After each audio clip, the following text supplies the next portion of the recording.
Good evening दोस्तों, आज हम सीजी सेट 2026 का हिंदी विषय के हिंदी कहानी में एक टोकरी भर मिट्टी कहानी लेकर आए हैं, जिसमें हम इस एक टोकरी भर मिट्टी कहानी का मुख्य बिंदुओं पर को देखेंगे। तो देखते हैं, आइए। इस कहानी के लेखक माधवराव सप्रे हैं। यह कहानी का प्रकाशन वर्ष 1901 में प्रकाशित हुआ था छत्तीसगढ़ मित्र पत्रिका में। इस कहानी के प्रमुख पात्र अनाथ विधवा स्त्री, उसके पोती और जमींदार हैं। पोती मतलब उस कन्या का उम्र 5 बरस है। कहानी में ये पूछा जाता है कि कितने बरस की बालिका थी करके। जमींदार साहब झोपड़ी को महल के हाथा बढ़ाने के लिए हटवाना चाहता था। मतलब जमींदार जो है, उसके जो महल था उसके पास थी झोपड़ी, तो ना उसको अपने महल के हाथा को बनाने के लिए उस झोपड़ी को हटाना चाहता है।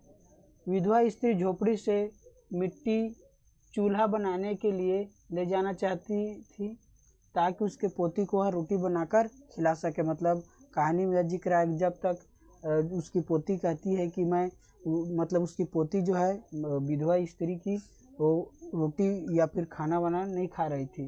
तो विधवा क्या करती, विधवा स्त्री उस झोपड़ी से एक टोकरी भर मिट्टी ले जाना चाहती थी और जमींदार साहब को बोलती है कि आइए मेरी टोकरी को उठा दीजिए करके,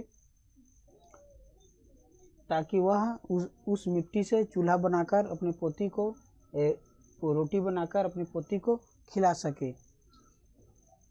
कहानी के अंत में जमींदार साहब का हृदय परिवर्तन हो जाता है और जमींदार साहब झोपड़ी को नहीं हटाता। मतलब कहानी के अंत में विधवा स्त्री की बातें सुनकर, इस झोपड़ी में तो हजारों मिट्टियाँ हैं साहब, आप केवल एक टोकरी भर मिट्टी उठाने से थरथरा गए करके। उसके बाद उस मतलब जमींदार साहब है, उसके हृदय में मतलब दया की भावना जाता है विधवा स्त्री के प्रति, और उसी तरह से यह कहानी समाप्त हो गया। ठीक है, तो ये रहा एक टोकरी भर मिट्टी कहानी के प्रमुख बिंदु। इसके बाद हम अगला कहानी लेकर आएंगे अगले वीडियो में। धन्यवाद।